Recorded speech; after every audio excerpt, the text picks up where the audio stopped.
did you get past the guards? Oh, well, no matter. I guess I better tell you everything. This is a Bunta Vista bonus episode, and you, of course, are inside Globalism HQ.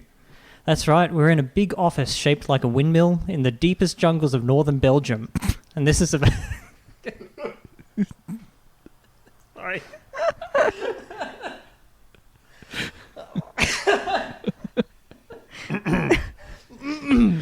This is a very real and very scary place. Sorry. All right. I'm Theo, and you've caught me loading a big pile of Soros bucks into a crate addressed to Extinction Rebellion. I'm here with Lucy, of course, who's busily using Ghislaine Maxwell's private stash of incriminating photos to blackmail every family court judge on Earth to rig the system against fathers. How are you, Lucy? Oh, that's right, I am. That's just what I do, and I love doing it. I love every second of it, and it's very real, and it's happening. More like father's wrongs.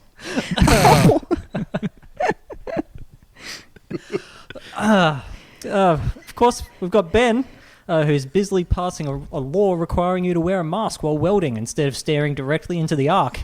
And it's all because of political correctness. I'm trying to destroy families by emasculating men. The time was, you used to be able to weld with your bare hands. Now you have to use a machine? Come on! Yes, terrible what's happening to the world. And finally, here's Andrew, stirring a huge vat labelled coronavirus vaccine. When it's done, he's not even going to try and sell it for profit. What's going on, Andrew? I'm going to tip it all down the toilet. I might sell it to Jared Kushner, but maybe not. Well, there are no toilets here, just bidets, because we're in a weird part of Europe. So I guess we are all in lockdown here at Globalism HQ. There's nowhere we can go. So we thought we'd take an episode to talk about things we're just enjoying doing and what you can do while the world falls apart. If that doesn't sound like your jam, well, fucking, it's not about you. I mean, it is. Right, we're supposed to be coming together. Yeah, that sort of divisive rhetoric is ill-timed. This is about you, and you will learn to enjoy it, you stupid fuck! Oh, no matter how much of George Soros's money we have to spend on making sure that you enjoy it, we will. And we'll spend a lot of it. We have a lot of it. We've got high overheads here. We through a lot of toilet paper. So much toilet paper. Do we all have toilet paper? What's your situation? No, it's fine. We got a thing from Who Gives a Crap, the company, like 6 months ago.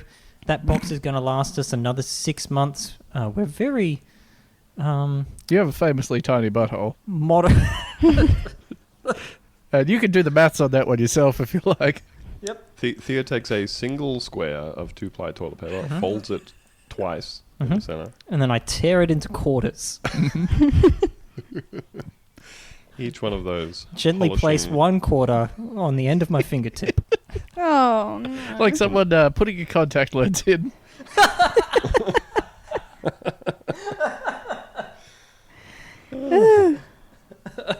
My goodness. How about you, Lucy? How's your TP situation? We got a lot of it, and it's that really like fancy stuff. We got it from Amazon, and I'm sorry I got it from Amazon, but it's like, it's nice, you know? But also what I'm doing is I'm investing in eating my fiber. So, you know, it's just like, it's a clean break. That's how you're going to save on your toilet paper. That's true, I guess. That's definitely true. It's going all right for now, but I have not seen toilet paper in the shops for several weeks. It's been a minute. It's been a little while. It's been a while. What's going on in Australia? Are you guys, what's the deal? I feel like you're a little behind we're not over there. Normally. You're not acting normally? I feel like people are still going out over there. Oh, absolutely. Well, people are going nuts. Well, they're only going out to buy more toilet paper. They're going out to hoard more toilet paper, and that's it. Right. I also have not seen any in the shops in some weeks now. It is unclear what you actually have to do to obtain some toilet paper. But great news for everybody. I was in the garage and going through some old boxes. Great news. Right? We have some boxes in the garage that were in the classic state of unopened since moving 2 years ago, which is what you love to see. And I can't remember what I was looking for, but going through these boxes, and I found a gift that somebody, apologies if you're listening to the show, and I don't remember who it was, but I also have to tell people that the gift wasn't funny. Somebody... Was it like Donald Trump toilet paper? Somebody several years ago bought me a roll of the Donald Trump toilet. Oh, my mum bought Got me a it. thing of that. It's still somewhere in the house. There you go. That's your my secret God. stash. It's a collector's item. He's Oh, making a look at funny that. face on every sheet. Oh, you know? incredible. So I took that out and I put it in the in the supply. Bless you. Who's coughing? Which one of you was coughing? I Who's was coughing? muted, wasn't I? Oh, not for the start of that. You didn't get it in time. We got the start of a cough that cut off very abruptly. Where did you cough? We're talking almost elbow? No, directly into my hands. Cupped to receive all of the moisture droplets. Well, what I'll Oh. do is I'll actually carry them all to the toilet once we're done. Just drop them directly in. Wipe them off your hands with your excess of toilet paper. So we were down to about 6 rolls, family of 4, along with some very small children who are not expert ass wipers. Kids definitely know the value of toilet paper. I think. That's true. You teach them, true. hey, there's not much of that around. You know, when you can't just get more of something. Oh no, that comes later in life. Kids understand that perfectly. Uh-huh. They also have this wonderful skill to be like, I'm done having 40 attempts at wiping my ass, and also there's still shit on my ass somehow. They're so bad so at anyway, it. we're down to that many rolls, and I went and like got some stuff from the building that I work in, and then I also stole a bunch of toilet rolls on the way out of the building. So Nice. Nice. But here's the catch. I didn't technically steal them from my work. I stole them from a building that we share with other people. What's the quality that's on it? free. It is free. Not great. That's society's. Okay, but I got 4 rolls, so that's got me back up to 10, along with the Donald Trump roll. And we're Nice. looking good for a while. You're set You know? for a while. The Donald Trump roll I was given was comparatively small. It was not your standard size Yeah, toilet it's roll. smaller than a regular roll, isn't it? We just traded a enormous tub of hummus that George made to a friend for about 10 to 12 rolls of toilet paper. Oh, that's pretty cool. Wow. We're in that trade economy already. Yeah, so we're sitting... Oh, actually, sorry. It was an enormous tub of hummus she made and some bubble she made. And now we're... Making Yeah, sitting hummus. pretty. What an absolute treat. Hey, Ben, would Yeah. you like some homemade grapefruit marmalade? Oh, absolutely. Great. Grapefruit Is that the kind of thing that you're marmalade. into? Yeah, well, we've got so we've been getting, I think we might have mentioned on the show previously, but Food Connect, right? So it's local farmers, local produce that they deliver to your thing, and every week they were delivering us 1 grapefruit. Now, nobody has ever eaten a grapefruit in the history True. of mankind. No, that's Ladies not on true. a diet in the 90s. Mm-hmm. Yeah, in It's like movies impossible where to like eat. a dad says, "Where's my bacon and eggs?" and instead It's a grapefruit because his he had a wife's stroke. like, "No, here you go. Here's your 1/2 of a grapefruit." Grapefruits spoon. taste like Switch cartridges. They do. They taste like shit. Fuck grapefruits. But grapefruit marmalade, delicious. Yeah, we'd We'll love bring some of that. around, Ben. That'd be a delight. We're all going Stone Age style. Eleanor has been baking bread at home again, which is nice. I've been that's baking nice. so much bread. I love baking bread. I love those It's the bread dream. picks. Really living off the land. Living off my 50-pound bag of flour. Oh, we're getting there. We today I made myself a nice big for breakfast. After I was done not commuting to work, I made a big toasted sandwich, or a grilled cheese for you Americans out there. For Lucy, yep. Idiots. What does it even mean? Ridiculous. The big toasted ham, cheese, and tomato sandwich. Bit of mustard, the a lot of classic. cracked pepper. You know, tomatoes from the garden, homemade bread. We're getting there. I just got to baby. kill a pig, and we can do the ham part. However that works, you know. It's probably easy. What's Seems the pretty part easy. that's a mystery Probably there? easy to grow a pig. I'm just imagining passing out immediately and just cracking my head on a concrete curb. just waving the blade near the pig Yep. and immediately passing out. Waking up to find that you inadvertently shaved a small patch of the pig before the pig ate your shoe while you were unconscious. So I feel like I've maybe got the brief wrong here, right? Because we talked about different ideas of what we could talk about on this episode. Things And this you is the may best do. time for us to figure out what the brief is. Yes, Yeah, no, it's good. Yes, let's knock these heads together here in Globalism HQ. Figure it out. Now, one of our primary interests here is to make sure that you are giving as much money as possible to streaming entertainment companies. So, in the interest of that, I went away and looked at all the things that I think are worth watching on popular streaming service Netflix. And that's certainly not what I've done. No. You do things like read, and that's not me, man. It's just not my jam. Not at the moment. Anyway, the reason that I was thinking this was because it's not particularly helpful, I think, to say like, hey, here's a movie that I saw that is really good if there is not any apparent way to get a hold of that movie. If it's like, you would have to torrent this thing and not everybody can do that, or if it's on one of the many streaming services that are constantly popping up, I'm not going to tell anybody to watch anything on fucking Disney Plus. I'm not getting Disney Plus.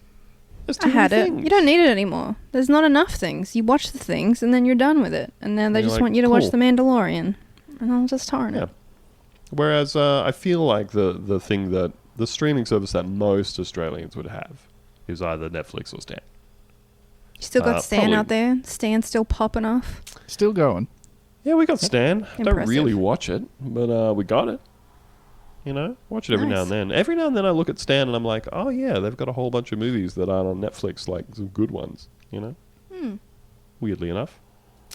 So I figure it's not really worth me recommending like weird cult movies that I have on my own server and shit like that if they are particularly hard to get a hold of. Well, I mean, you can just give out your Plex server address. Yeah, share your Plex with everyone. Yeah. In these trying times, Yeah, it's going to be It's a probably problem hard for to me after a read it while. all out. So what we'll do is we'll read out your mobile number, and Uh-huh. people can get in touch. They can just SMS you. Get in touch however they need to. Now look, the number one movie that is available on Netflix that we could all be watching right now instead of recording this podcast, frankly, is Mark Wahlberg's Shooter. you're absolutely right. That's been on Netflix now continuously for I think about 3 years. Uh-huh. Starring up. maybe No, well, for a longer. while there, they only had the series and they didn't have the movie. The movie dropped off, and then it came back, and I was like, phew. Even though I also have a good quality copy of it on my Plex server. Because it wasn't on Netflix, you know? They made me do a crime. They made me do it. Great movie, though. Directed by Antoine Fuqua. Is it actually a great movie? Well, There are aspects of it that are competent, Okay. Yes. certainly. yes, that's so generous, Ben. Thank you. It's not a badly made movie. It's just not a well written or acted movie. Is that Okay. fair? Would you agree with that? Yeah, I think that's fair. I guess, like, we talk about Shooter a lot. Maybe too much. Probably once every 2 to 3 episodes. Yep. And I think we said recently that we were going to attempt to describe what it is about Shooter that seems to massage some particular part of our brains, Ben. So I think like it has the very dumb action movie beats that I personally love. For example, anytime Mark Wahlberg's character Bob Lee Swagger is on screen, Bubbly swagger. Bob Lee Swagger. Bubbly I swagger. can't believe that's actually his character name. It is a long running series of books, I believe. Is that? Is that true? I've never Or is it looked just into one this. I didn't even know there was a book. Wait, am I getting this confused? No, with you're Ja- right. It's based on a book. Okay, because Jack Reacher is also based on a big series of books. Yes. But yeah, Bob Lee Swagger. So it means that he's also like trying to do a bit of a redneck thing, which is good. There's a whole part where he has like a bad wig and a very stuck-on beard, which is great. And he's just Oh, the living out fucking on ponytail he has at the start of the movie is Yeah. all time. Oh. It's so good. It's so good. It's so good. But yeah, it has that classic action movie thing that we all love, which is anytime that he's on the screen, he's showing you how fucking badass he is, right? He's very badass. It's effortless. Everyone around him is like, oh, I wish I could fuck with that guy, but God, he's a badass. I And can't anytime fuck with he's him. God damn it. And the people around him comment on how they can't fuck with him either. They're always just saying that how what he just did is extremely smart. Yep. Or in the case of where the bad guys are first encountering Bobbly Swagger, and one of them doesn't know about him, and they're like, hey, buddy, I'll mess you up. And another character immediately has to say, oh, this dude is super badass, and he will fucking destroy you. Which is great. Every character, whether or not Bobbly Swagger is on screen, is constantly talking about how badass Bobbly Swagger is. He doesn't have to be there for the conversation to be taking place. It is just happening constantly throughout the movie, whether he is there or not. And that's great. It's kind of like a reverse Bechdel test. Where instead of, we're all familiar with the Bechdel test, that a movie should have more than one female character. At some point, two female characters should interact with each other. And thirdly, that they should interact about something that is not a male lead character. And that those characters should be named as well. Oh, okay. Oh. Yeah. Lady Scientist number 2. Yeah. Hot Broad number 3. They are both talking about lipstick. Technically, not a man. Yeah. So this is kind of the inverse of that, where every character at absolutely all times is just talking about the masculinity of the male lead. and it's great. Jack Reacher is also very much like that. But there's just it's weird because there's a lot of movies out there that are a very similar formula, but there is just something about this movie in particular that to me is like just opening a nice pudding cup, opening a Yogo and just eating spoon after spoon of Yogo and smiling serenely. For me, So it kind comforting. of like, it's the best of both worlds in that it is so, you know how everything in No Country for Old Men is essentially a shot of someone doing something extremely competently? Like, often with no dialogue or whatever. So much of this movie is him just seeing a problem and immediately solving that problem through, like, arcane means. But at the same time, they're also trying to impress upon you that he's the world's most ultimate badass and extremely cool and likable. Like the shit with, like, how he feeds his dog out of his own mouth, like the treats, every time he gives him one. He's also trained his dog to get him a beer from the fridge. And he lets his dog have a big drink of the beer first, and then he just drinks straight out of the beer. It's so badass, man. Yeah, and his dog's tongue is, like, all up in the mouth of the bottle as well. Like, I know, and then he's just like, yeah, it's mine too. Cool. You gotta love it. and he grows his own vegetables. That's cool. Got to respect that. I will also say that I did rewatch No Country for Old Men recently for the first time in many years. Because I was like, I wonder if this movie holds up. And by God, that movie holds up. It sure it's does. so good. I only watched it for the first time like a month ago. Oh, and it is seriously? really very good. It's Wow. a perfect So movie. fucking good. That's one of Oh, my it's so- favorite, like, get home shit first, put a movie on movies. Because you just, like, you watch the opening crawl of, like, Ed Tom doing his narration, and then you fall asleep, and it's perfect. Mm. Good old crazy Anton. So that is a thing that is available on Netflix that you could watch if you have a subscription to Netflix. If you don't, you can do the thing where you make a trial email address. You can do that get the- multiple get the one- times. Yeah, you can do it as many times as you like. Who's going to stop you? We should probably do a Netflix watch party thing for Shooter in the coming week. I think we're going to. Yeah, absolutely. God, I'm excited just at the prospect of watching it again. And I did it like a week ago. Sounds so good. Can't wait to see it. I can't wait for this to be something that is only like something that Andrew and I experience and not a single other living human being where they're just like, what the fuck was that? Just Now- turns into you guys watching it once every week, much like the worst idea of all time, except every week you finish watching it and then you get into the studio and you can't help but just yell about how much you enjoyed the entire experience. Fuck, we should do a So side good. series that is just you and I watching it once a week for a finite amount of time and then recording a little mini episode Oh my afterwards. god. Two white guys talking about a film they like. It's unheard of. Now, Lucy sounds skeptical about this movie that she hasn't seen, but we did do a little watch party thing very recently, and we watched the 1987 horror comedy Blood Diner. We did. I tell you, I very much enjoyed that. What and it's a really film. good. It was very good. I would watch that again. It's Is it very better than the funny. Bye Bye Man? It's so much Marginally. So much better than the Bye Bye Man. I fucking hate the Bye Bye Man so much. I think I Bye-bye. slightly lost my mind while watching the Bye Bye Man.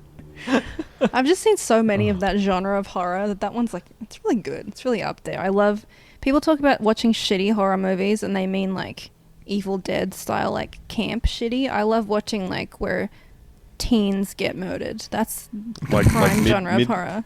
You're talking like mid-2000s. Like Yeah. a knockoff of I Know What You Did Last Summer kind of thing. Exactly. I think that's the pinnacle of the horror genre for me personally. Yeah, it's well, you know, maybe it's one of those nostalgia things where for you it's capturing a particular time in your life where you went to the Perhaps. movies. Or And maybe sort I of just stuff, you know? like to see teens be punished for their existence.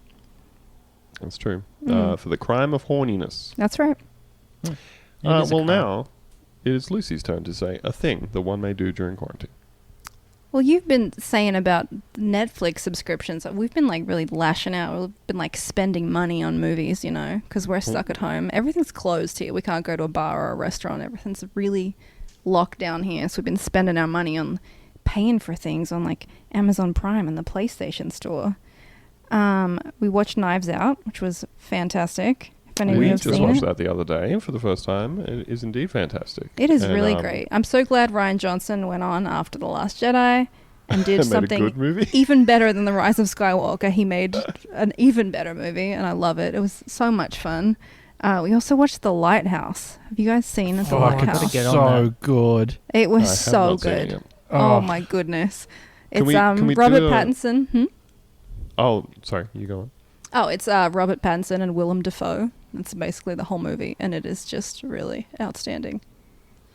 So we watched Knives Out the other night.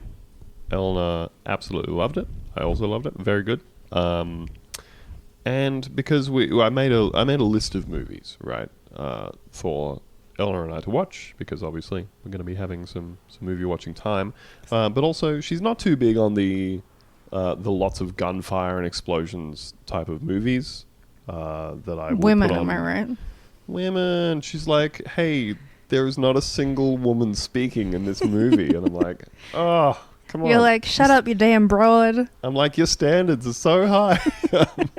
and anyway, but which is, you know, not absolutely not because I have like any aversion to it or anything. It is purely a matter of if my brain is on autopilot, that is the kind of thing I will put on, which she's not interested in. So I deliberately made a big list of movies for the two of us to watch that both of us will be interested in.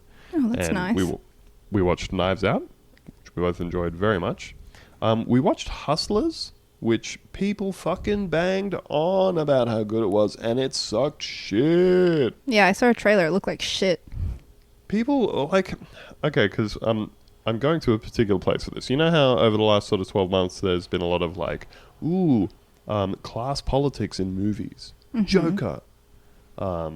Fucking Parasite? Hustlers, and so on and so forth. Hustlers was like the dumbest, most fucking basic bitch version of this shit you can possibly imagine. Apart from the fact that they're making a movie out of a thing that eventually, like, basically already had a movie made out of it, which was like that. Remember that Bling Ring movie? That was a true story thing, and that was like robbing fucking other rich people or whatever. But this thing was honest to God, just like they go, oh, there has been a recession. We are all losing our stripping jobs. What if we just drugged these people and got their money out with their credit cards? And then at some point, J-Lo's like, it's like we are Robin Hood. And that's about the depth of that. Okay. It just fucking sucked. Everybody in it was a cardboard cutout of a character. So Terrible stuff. Andrew hates female-led movies. It's fine. I don't. It's just Interesting. that was a bad one. It was Love a bad Shooter one. hated Hustlers. Just interesting. And then we watched. We did watch Parasite, and we were both like, it was good, That's right. End of sentence. Yep. And I there's haven't no seen need it. for you Continuing to on keep talking forever. so- Do we Right. not love? I haven't seen it yet. That's my next. Oh, That's it's my so good. tomorrow night It's movie. great. Don't listen to Andrew. He's Okay. No, I'm not. Clearly. I'm not saying it's not good at all. Yep. No? I love good Korean movies. They produce an absolute Okay. load Yeah, of we them. get it. Yep. You're not racist. Fantastic. Go on. Yep. And here's one. I have many that you Korean watched. friends, but no, it's just I think we may have been suffering from the burden of extremely high expectations because of how long everybody has fucking banged on Right. about. Yeah, I went in with those same expectations and then walked out going, "Fuck me, that was really good." They were all Well, right. Fantastic. They were Okay, correct. Yep. Tick, All tick, right, tick, all right. all the way down. All right, so I'm absolutely agreeing. Great movie, right? Mm-hmm. Yep. Wonderfully made and shot and acted and everything. Maybe the part that I'm missing, maybe I'm really dumb. I don't know. A lot of people were talking about it as like incredibly deep, like class analysis stuff and incredibly deep, like examination of capitalism. And I was like, yeah, are we all just not used to like metaphors in movies? Maybe. I mean, I think the thing that surprised me was how woven into the fabric of the movie that was, instead of it being like Snowpiercer, where they're literally moving through train cars representing class, right? Like, I think because they were kind of portrayed as being real people and having, even the rich people have these, positive aspects and that sort of thing, and the poor people in the beginning were made out to be, rogues and all that sort of thing. That it sort of made the themes of class more subtle, but I don't think, like you were saying, it's not a super deep thing, but it's not trying to be either. It's not trying to blow your mind with the way that it's structured. This to be like an ornate cube puzzle that you kind of take apart and it goes, surprise, it was about class. I think it was more about the way in which people interact between in a society where this sort of structure exists, and that I think by the end of it, the poor family were the ones wearing all of the damage and performing, all of the bad stuff. Spoiler alert to anyone who hasn't seen Parasite, but go and see it anyway. Absolutely, and I thought that the messages were fairly clear when they were happening, which was, like you're saying, for like the line that stood out to me the most was the scene where the mother of the family in the middle, not even right down the very bottom, the family in the middle who says, like, money is like an iron, it wrinkles out. It irons out all the issues. It irons out all the wrinkles. And there's moments in the movies where things have happened that are like catastrophic to the poorer people, and they don't even register. Yes. For the rich people, all that sort of stuff. I guess I sort of I wonder if partly my expectations were set around the things I had seen people saying about it on social media, in terms of like, the level of sort of the depth of class analysis and that sort of stuff. And I was like, yeah, I feel like if you watch a lot of movies, if you watch anything even remotely like art house or anything, there's none of it was like, I don't know, none of it was anything that I came away from going, I don't know what any of that movie was supposed to mean, like, or anything like that. I don't know. I guess maybe it was that level of reaction that people had that I came away from it almost going, am I missing something? Not in terms of the quality of the film, but in terms of the messages I'm meant to be taking away from. No, I don't think so. Okay. And anyway, that's been Lucy's turn. Lucy liked Knives Out too. I did. Can we talk about The Lighthouse though? Hell Yes, yeah. we can. It's God, so what a fucking film. perfect.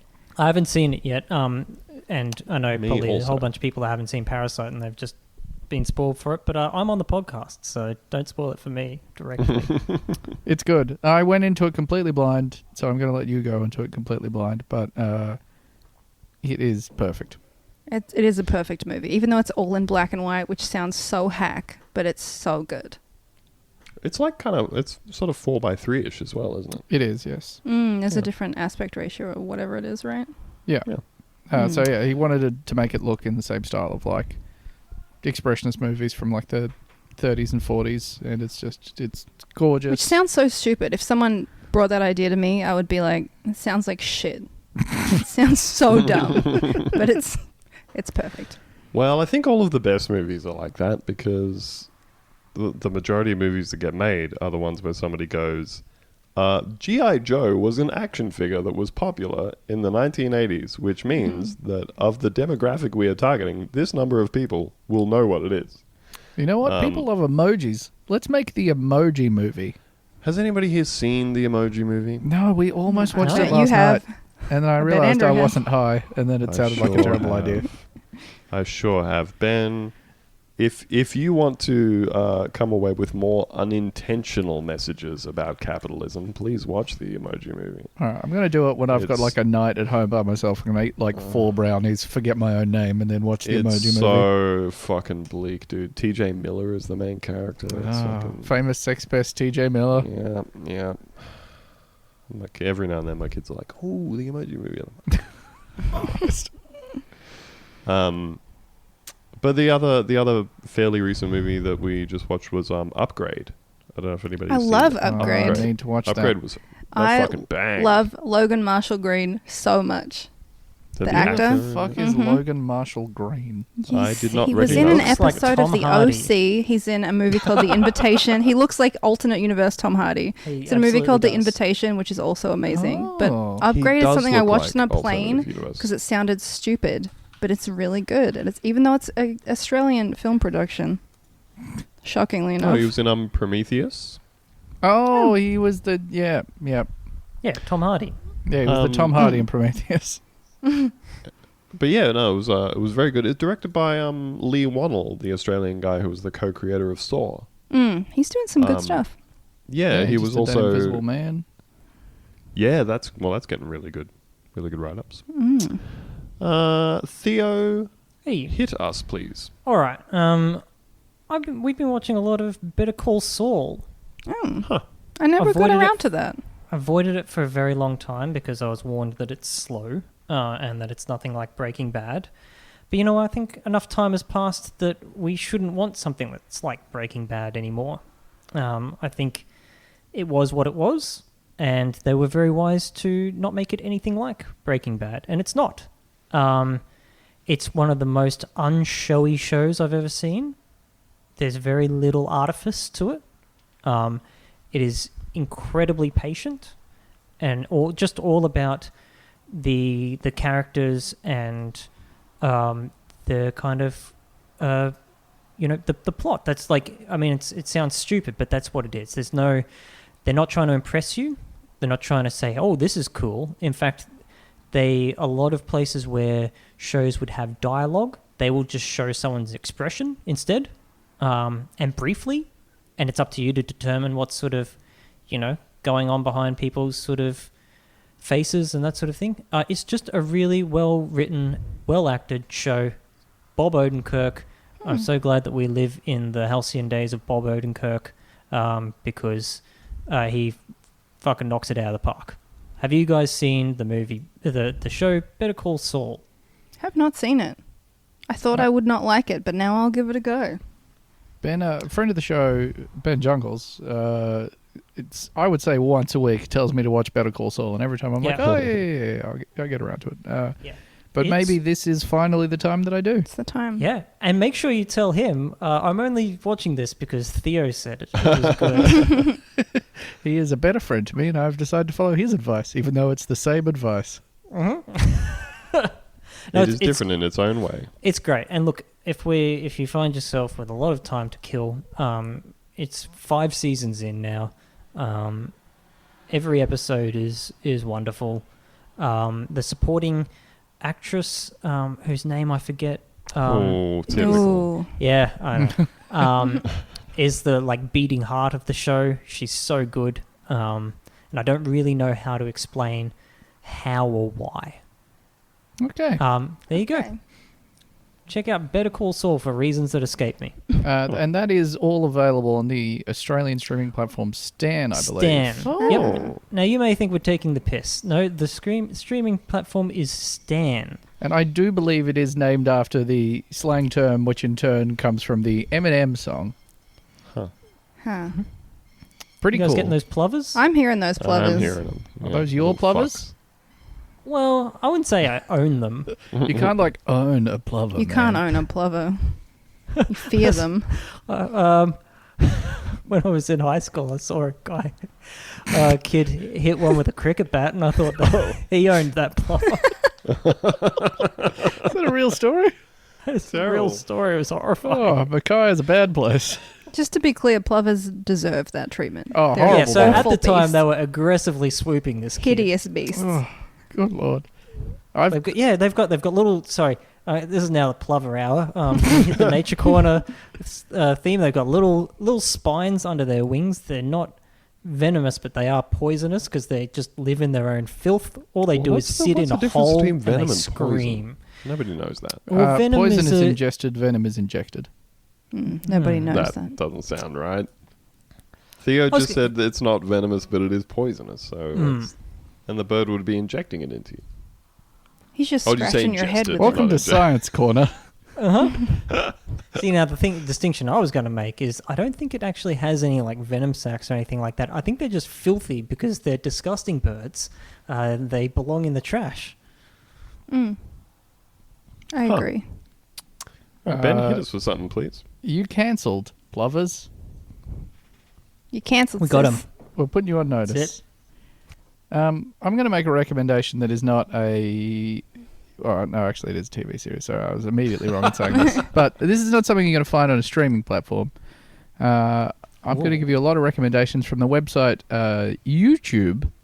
It's like a sort of free Never video heard of it. platform. I love You have to watch a YouTube. Go shitload on. of KFC ads, though, unless Now you've got that's ad blocker on. UTUBE. The first time I ever used YouTube, I distinctly remember, was the year 2006. I was in year 11. Someone told me to look up a Powerman 5000 video on YouTube, and I asked yeah. him, how do you spell YouTube? And I started typing it in with a U. That's 100% real. Okay, now you're telling me this is a Powerman 3000 song. Did you say 5000? 3000? I don't know. The Look, I was- downgraded version, the early Powerman model of 1000. Powerman 5000. Powerman 5000. song Powerman that's- 10.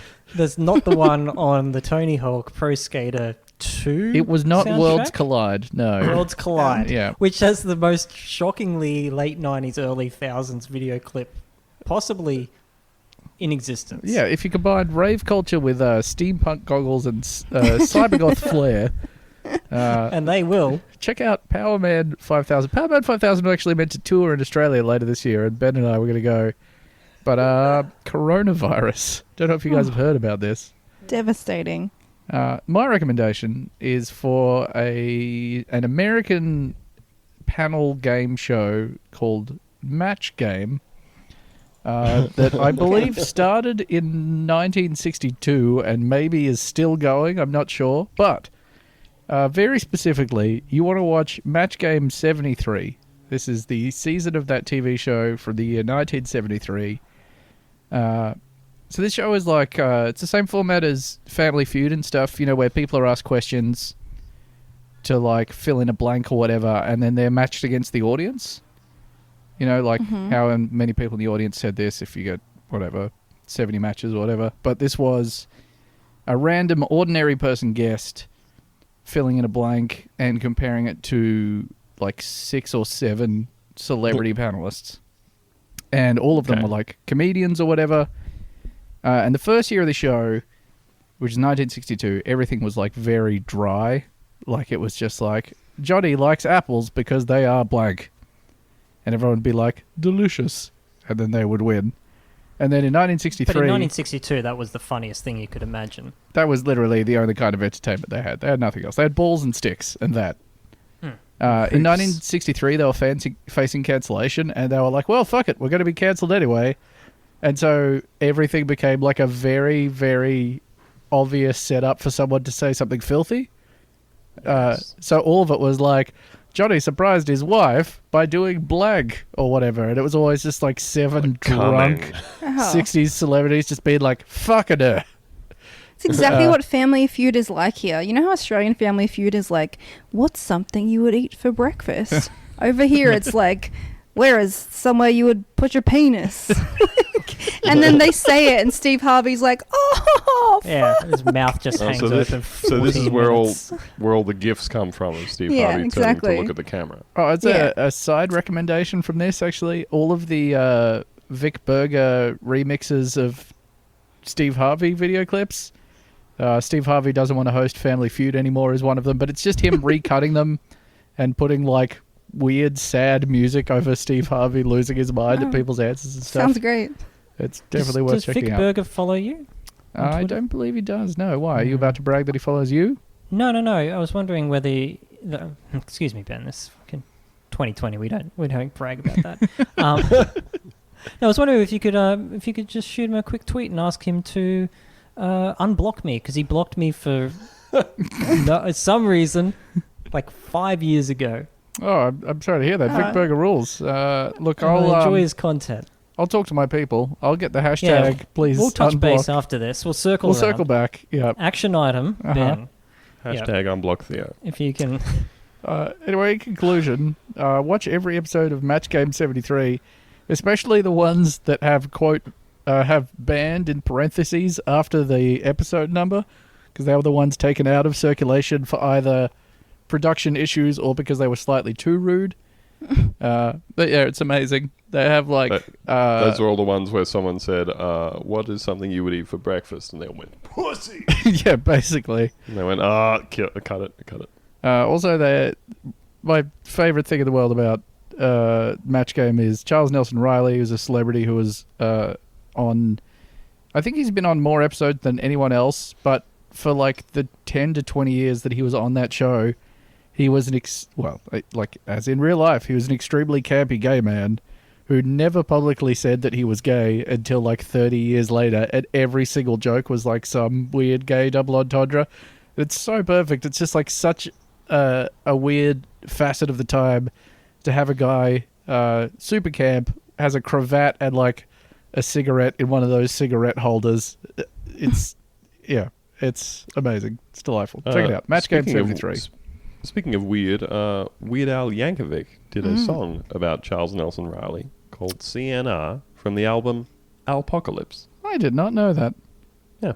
Whole album about a whole song in the style of the White Stripes. Wow. About how badass Charles Nelson Riley was. Oh, that rules. Yeah. Hey, you know this Netflix thing that you probably have and you can watch stuff on? Who likes a bit of horror movie? I do. Oh, I do. You I do if I feel back. safe. Lucy, have you seen In the Tall Grass? That sounds familiar. Which one's that? It is the adaptation of a Stephen King / Joe King story. Yes. Mm-hmm. I remember.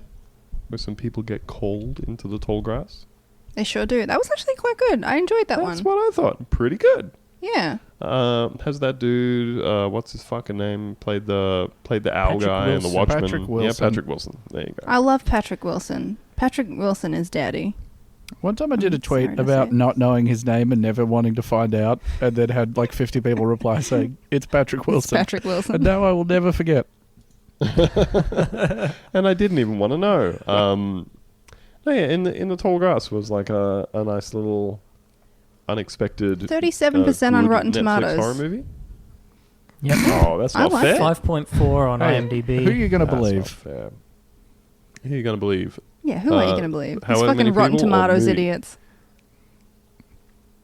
No, what you got to do, right, is you don't do the Rotten Tomatoes thing. You just Google it, and then you look at what the audience rating was. That's just regular chumps like you and me. That's right. That was 59%.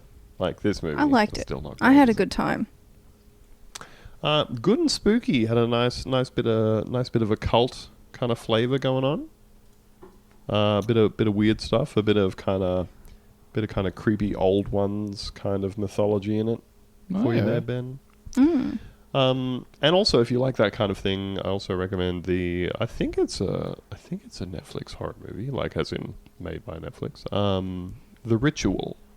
Oh, The Ritual is so fucking good. Good movie. That was a fucking great goddamn horror movie. Yeah, just a nice sort of, I don't know, bit of that kind of Blair Witchy sort of vibe of weird culty stuff happening. Also gave me tones of An American Werewolf in London, when they're sort of tramping around on the moors and getting lost at the start and stuff. Love a good moor. Bit of that kind of thing. So I do recommend The Ritual. Nice sort of weird Euro culty sort of stuff. Yeah, and it's one of those nice kind of slow burn ones that just very gradually ramps up into like going quite insane at the end. That's what I love, like almost a thriller but a horror movie, it's like you just feel a little uncomfortable for like an hour and a half. Yeah, that's and then what it you just want. kind of takes over. Mm-hmm. Yeah. Have you ever seen Joshua? No. It's Joshua. That is an older movie. When is that movie from? Vera Farmiga. Oh, she's great. But yeah, that was no, that's the wrong movie. 2007. Sam Rockwell, Vera Farmiga, as like two parents who have a new baby, and then their psycho 9-year-old is like, "Hey, maybe I'm the Antichrist." Love a crazy kid. Yeah, Great that is a top tier 2007 movie, Joshua. I recommend that movie if you like that sort of Rosemary's Baby style, slow burn, uncomfortable horror type of thing. On that that same kick, just good crazy kid movies. Just watched The Visitor properly for the first time from 1979. Just fucking amazing. Bunch of weird, bald aliens and fucking John Huston and a creepy Antichrist child. It's a good time. Nice. I thought you were going to say the Visit for a second there. Oh, I never got to see that. That I will rate that movie. Found footage horror movie by M. Night Shyamalan. Jesse keeps telling me to watch this. Yeah, Haven't seen it's good. It's good. I feel like old M. Night came back with some good flicks after some time in the wilderness. After his Lady in the Water and what was the other one? Not The Happening. Everybody shouted. Wait, the Signs? elevator one? The one where they're stuck in he the elevator? didn't make that movie. That he was just like produced it, right? it was one of those like you know how Luc Besson has just like a fucking factory of Eurocorp movies where it's like, I thought of an idea and I wrote it on a napkin while I was drunk, but I don't want to make it. So I'm going to get this Turkish guy or this Polish director or whatever to do a movie, like all of the Taken movies and shit like that. That's basically what the M. Night Shyamalan thing. It's like M. Night Shyamalan had an idea and now someone else is making the movie. But yeah, like The Visit was really good because I am a big time fan of found footage horror movies. And I thought that one was very interesting because if you watch like M. Night Shyamalan's original run of movies, it's very clear that he's kind of a very formally trained filmmaker, So it's very interesting to see what somebody with that kind of being that well versed in cinematic language, to see somebody then making a found footage horror movie is really interesting. Because he had some quite interesting little devices in there and stuff. But it's also very, very well paced in terms of like gradually turning the creepiness up and all that sort of thing. I do recommend that one. Nice. But as far as other good horror movies that are on the old Netflix, Event Horizon, absolute sci-fi horror classic. You gotta love it. You gotta throw it on every now and then. Pretty good. The Bye Bye Man, Pretty I hear, is what people are talking about. Hearing a lot of Bye-bye. buzz A lot about of buzz it. around Bye Bye Man. God damn it. The whole Purge series is on there, although whether or not you want to watch a whole series of movies about society collapsing at the moment and everybody murdering each Yeah, other it's probably not ideal. is up to you. I cannot bring myself Despite it trending very highly, I cannot bring myself to rewatch the Steven Soderbergh movie Contagion. No. Well, not Yeah, that's doing not that. what I wanna will not watch be right watching Andromeda Strain. That's off the list. Contagion is so good, though. What's it called? Say it again.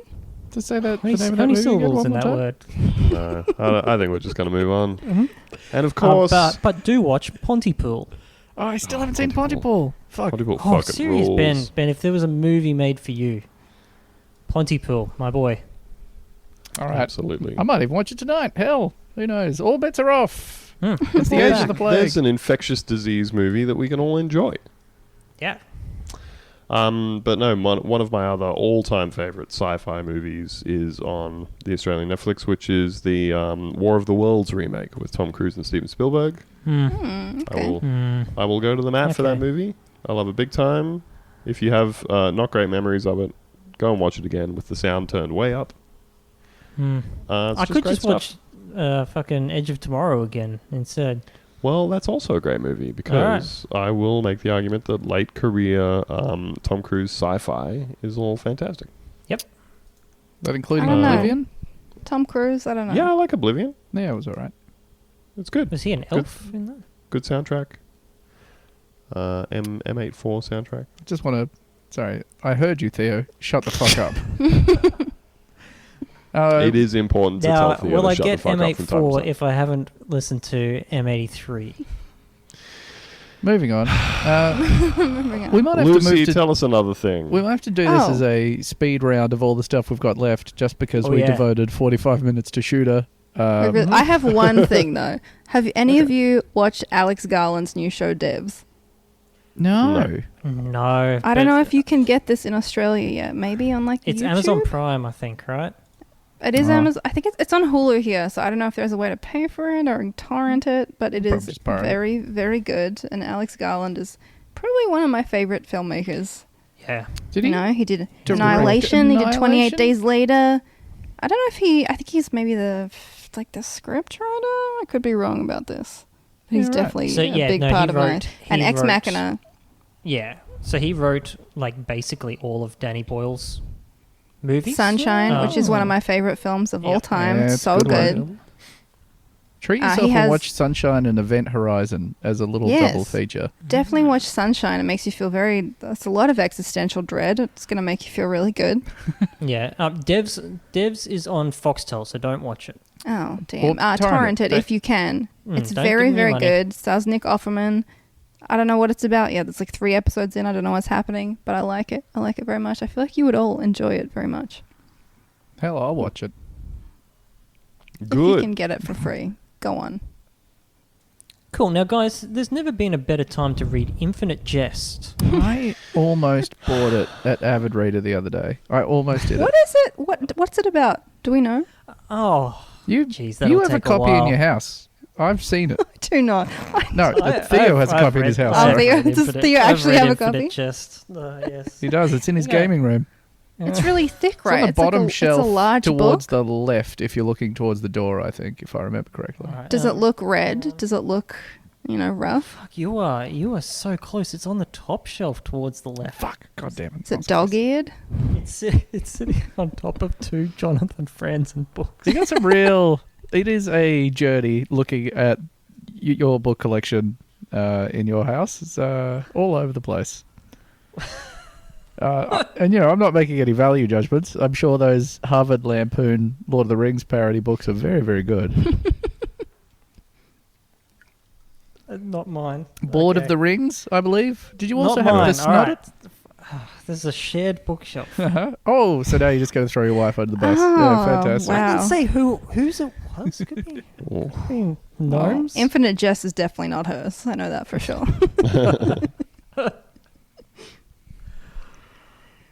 Hey, a lot of stand up on Netflix. I very much enjoy the Tom Segura special, Mostly Stories.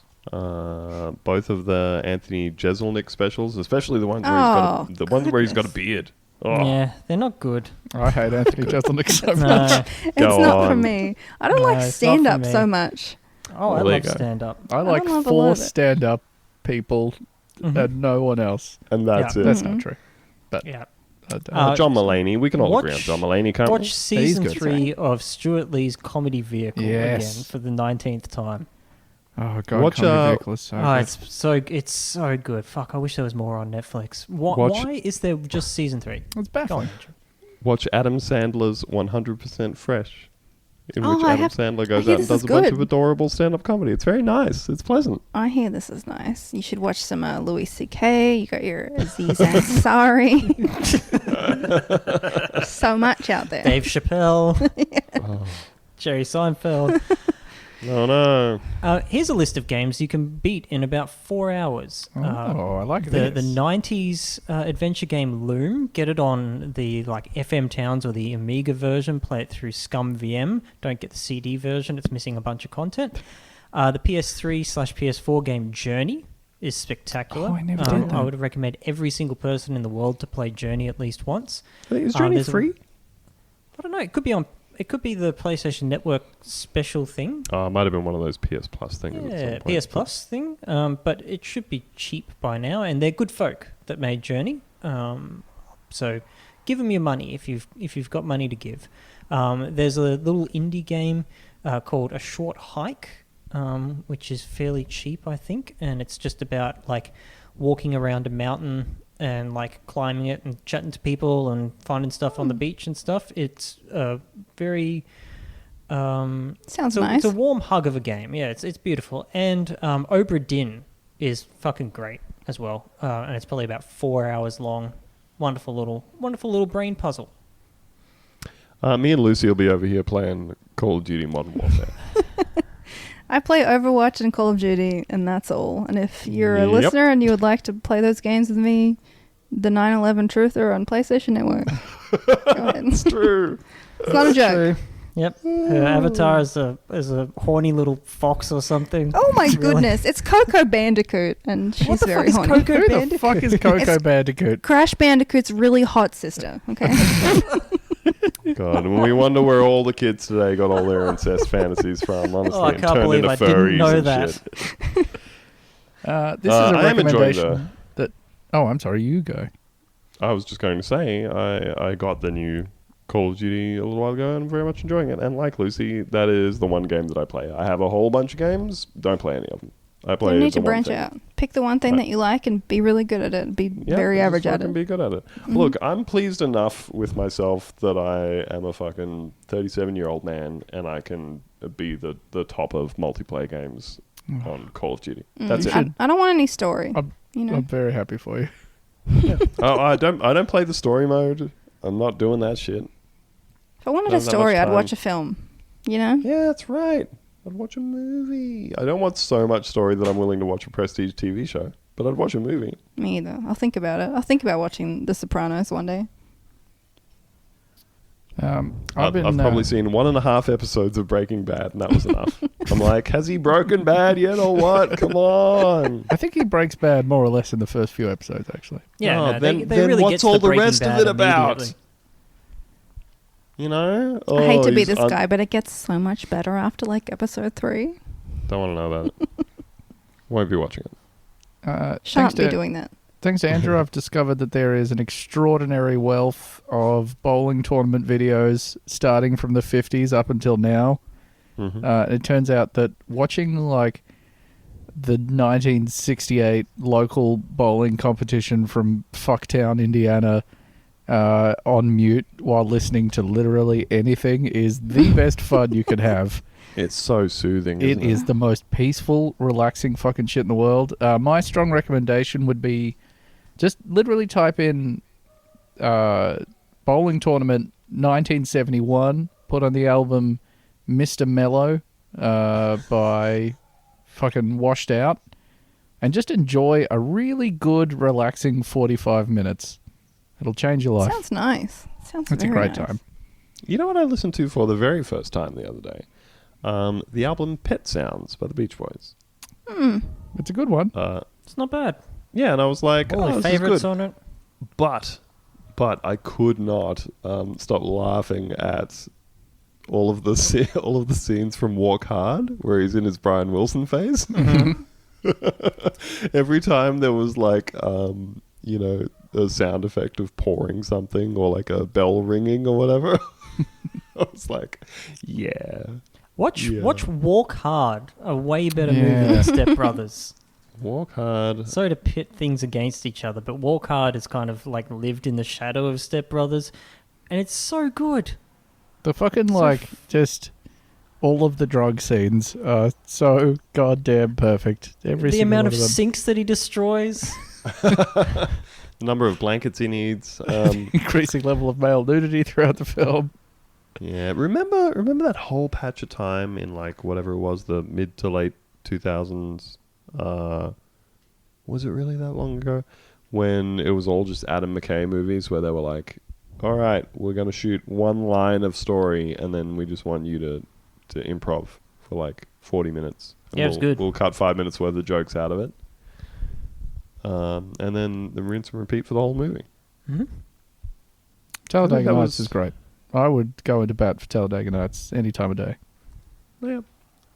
I just, it's... No back up there? Okay.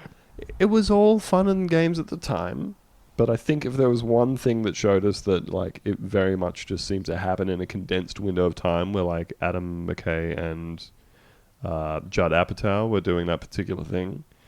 The thing that showed us how finite a limited time that was working in was Anchorman 2. Oh, yeah. Oof. Zoolander 2 as well. Zoolander 2 not as bad. Anchorman 2 was definitely worse. Well, unlike Anchorman 2, Zoolander was like Zoolander. It was a movie with a story. They went, here's a plot and some stuff. Whereas the other movie, like Anchorman 2, was the same as all the other movies from that era, where they said, here's the absolute barest bones of a plot. And every scene is just these guys improving jokes. Which, ironically, I found to be like the worst kind of thing for, at a certain point, the worst sort of thing for getting really high and watching. You know how like really camp stuff is fun when you're high? Because you're like, hey, look at all these people fucking up making a movie, or or these people trying hard to do a thing, but everything's kind of wrong, or whatever it might be. Whereas with that, like, you watch those movies and you're like, you're not even trying to make a movie. It's everybody just kind of fucking around, and then you stitch together a movie out of it. And you all got paid a lot of money for it. Give me your money instead of singing Imagine. You know who does rule, though, is Dark Adam McKay, Jody Hill. Everything that Jody Hill does rules. Observe and Report might be one of the most slept-on movies in the history of movies. I watched that frantically Googling who this when is. it came out as like a teen, and I cannot really remember anything about it. It's so good. And all of the Observe and Report stuff. So go and check out the entire oeuvre of Jody Hill. Well, I was going to say, I will give Adam McKay some credit, though, because he kind of moved away from that style of filmmaking somewhat into, like, he just became super focused on, like, how fucked up capitalism is. Because he made The Other Guys, which still had, obviously, a bunch of Will Ferrell doing improv type shit, but was completely about, like, Wall Street and rigged pension funds and stuff like that. And then made The Big Short, and then, what was that fucking Dick Cheney movie? No, I don't want to see that. I don't want to see Christian Bale be Dick Cheney. But at least he sort of went, yeah, I think the structure of that is kind of done. Outside of making Anchorman 2, The Legend of Ron Burgundy. Please don't do that. Don't do it to yourself. No more Anchorman 2, The Legend Continues. I remember putting that on and being like, holy fuck, you're all so old. You're all so old. Because when did the first Anchorman come out?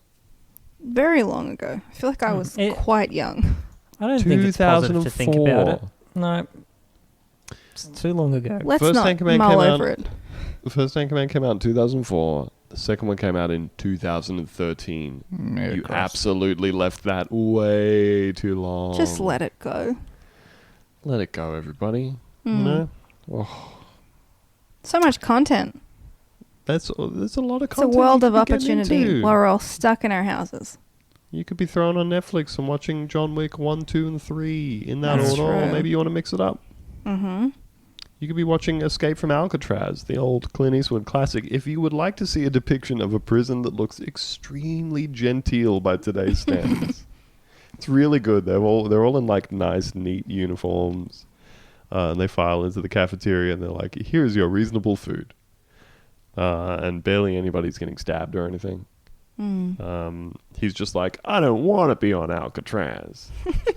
They keep telling me I'm not allowed to leave. So watch that if you want to see a nice vision of a prison from the past. You can watch The Twilight Zone, which is the best ever. It's very calming. Are you into the anthology type show, Lucy? What do you mean by that? Do you what mean the like fuck Twilight? do you mean, bro? What are you trying What to do you say? mean by that? What are you trying to say about me? I'm asking if like you just like the Twilight Zone or if you like other anthology shows. What's another Like- anthology show? Oh, Tales from the Crypt. Okay. Now we're talking. You know? I guess I do Lemon. like an anthology show. Yeah. Well, Twilight Zone is very good, though. It's well ahead of its time, and if you've never seen it, please give it a go. And it looks beautiful. They did all those like the it's restored stunning. versions of all of it, and like it's a looks great. stunningly good-looking show. So is Rod Serling. He's a stunningly good-looking man. He might have those weird, fucked up. He's got a weird lip situation, and He's he's got something always going selling on there. cigarettes. But God, he's a hot, smart man. He wrote like 60% of the episodes as well, I think. He certainly did. He was a visionary. Good man. Well, if you're interested in anthologies, you could watch Tales from the Crypt, which has every celebrity on the face of the earth in it ever. I'm pretty sure like any person that has been famous between like 1960 and the year 2000 has been in an episode of Tales from the Crypt. Arnold Schwarzenegger's in one. Wow. Fucking everybody is in it. Tales from the Dark Side is another good one. Twilight Zone. The Outer Limits is like a more sci-fi type of anthology show. Amazing you could watch Stories from 1985. Which one? Amazing Stories. Yeah. Yeah, well, they've just got a reboot of that coming out They sure do. on the Apple whatever the fuck streaming service, which I will not be getting. No. You could watch Night Visions, a sci-fi anthology series hosted by Henry Rollins. Ah, yes. Night Visions is good. I mean, it's not great, but Henry Rollins is there, so it's good. You can watch Masters of Horror, which has episodes directed by lots of different... John Carpenter did one, didn't he? John Carpenter, Joe Dante, like pretty much bloody everybody got in and did one of those across the various seasons. Wes Craven, all those folks, you know? So there's all kinds of fun anthology stuff out there. The Hitchhiker. More of an 80s drama / more like, you know how there was lots of 80s shows that were like serial things where the person would be in, like Quantum Leap or whatever, you know, where they're in a different situation every week and it's the same sort of formula kind of thing. So more of that like drama, thriller, horror kind of thing. A lot of titties in it though, for some reason. No, That's what's the what you title of this want. show? The Hitchhiker. Hitchhiker. Just writing this down. The synopsis here: a series of thriller stories linked only by the character of the Hitchhiker, who would introduce and close each episode in the style of Rod Serling or Alfred Hitchcock. Occasionally, stories involve supernatural forces, but most plot twists stemmed only from the dark side of the human spirit. Hell yeah. And I'm going to close on my final recommendation, moving away from The Hitchhiker to the movie The Hitcher. R.I.P. Rutger Hauer. Please watch The Hitcher. Absolute fucking banger of an 80s psycho horror movie starring Rutger Hauer. C. Thomas Howell. Ooh. You gotta love it. He's So the much guy who did content. the blackface in Soul Man. That's right. It's like, where do I know that name from? That's why I know that name. Anybody got anything else, or should we wrap it up? You watch that show with the fucking blue blob? He's in a castle, talks to a skull. Trapdoor. Trapdoor. Stay away from that trapdoor, man. You gotta stay away from that trapdoor. Wonder if it holds up. Watch Hello, Airplane. Burke. Airplane is the Yeah, it's highest good. Airplane's a good movie. highest joke density comedy in existence, I think. And only a Flying, few of them are we are talking racist. Flying High? The one that was released as Flying High in Yes. Australia, yes. Right, yes. Okay. It is really the height of comedy, I will agree. It's so fucking good. I will absolutely back this by saying that to me, I think the more that time goes on, the more that I am convinced that the absolute pinnacle of comedy is the Naked Gun movies. Haven't seen it. Absolutely get on it. If you like Airplane, please, for the love of God, watch Flying High. Made by the same guys. Sorry, not fucking Flying High. Yeah, I'm just watch gonna let it watch go. The Naked Gun. At least watch the first one.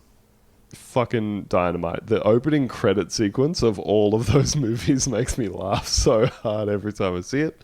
Also featuring murderer O.J. Simpson. Cool. That's a nice little touch. The movie Top Secret, starring Val Kilmer. Hot Shots and Hot Shots Part 2. You gotta watch. Fantastic stuff. And also National Lampoon's Loaded Weapon Part 1. Yes. Which is a Hot Shots style spoof starring Emilio Estevez and Samuel L. Jackson in the Riggs and Murtaugh roles. Tim Curry as the bad guy. Just wonderful comedy.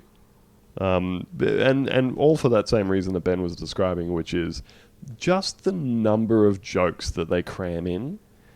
The only other thing that I think you can compare it to is like the Golden Age Simpsons, or maybe the first handful of seasons of Futurama, where like literally every line, Every is a frame. joke. There's always like something in the background as well. Yep, there's heaps of things going on in the background. There's things happening like leaving and entering the frame all the time. Every sign, everything that is written. Like yes, they're the just- mise en scène. Absolutely. They're just taking advantage of absolutely every scrap of space that they have and every moment of dialogue to be cramming as many jokes as they possibly can. And for me, a man whose brain is deteriorating day by day, the dumber the jokes, the better. I agree. Yeah. Well, I think that's it. I think that is at least a bit of content to keep you going. It's a lot of content. Through these hard times. It's hundreds of hours of content if we're being honest. But If you've you got finish- hundreds of hours. Every single thing that we mentioned. Come back to us and we'll hit you up with more. Yeah. Please stay home. Stay home. Don't infect anybody. Come on, be reasonable. Wash your Come on. hands. Stay 1.5 meters away from people, which Wash I believe your is dick. 27 feet in Imperial. That's what I do anyway. Yeah. Yeah, that's it. That's it. That's it. it. We're all getting back to work in Globalism HQ. Mm-hmm. Thank you for joining us. Thank you for subscribing. And we'll see you guys later. Bye. Bye. Bye. Bye.